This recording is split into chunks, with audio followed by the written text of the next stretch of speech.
Ito ang ating number 1 na ingredients pagpaksiw. Suka. Suka dati. Karon kailangan kong lagyan muna ito. Kailangan lagyan ko muna ng mga lamas sa ilalim para manuot yung lasa.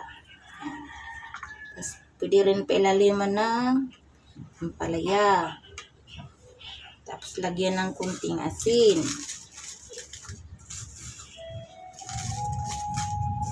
Saka ko ilagay ang bangus. Yan.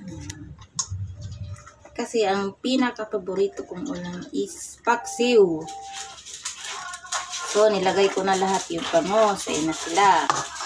Saka ko ulit lalagyan ng kunting asin ulit.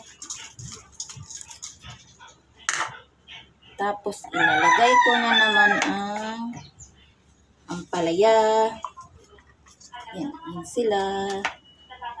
Ampalaya. Luya. Bawang. Okay lang yan sila mag-rumble-rumble dyan kasi pag kukulo, maghalo-halo din naman yan sila. Hatiin ko ng isang hati yung sili kasi para medyo anghang. Sarap ang paksiw natin. Ang ulam natin ng hapunan ay paksiw na bangus. Okay.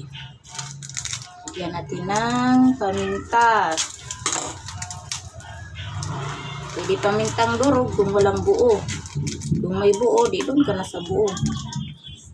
Parang pares lang naman siguro yung lasa. Buo at saka durog. So, pizza.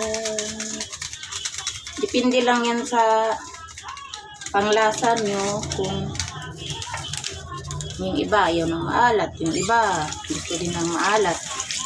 Kaya adjust lang yung pagtimpla dyan. Basta mayroon lang tayong suka.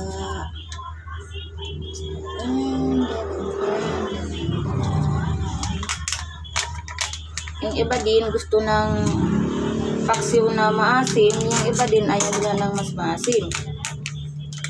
Ako gusto ko medyo maasim kunti. Medyo hindi naman masyado. Tapos lagyan ko ng idibol. Mantika.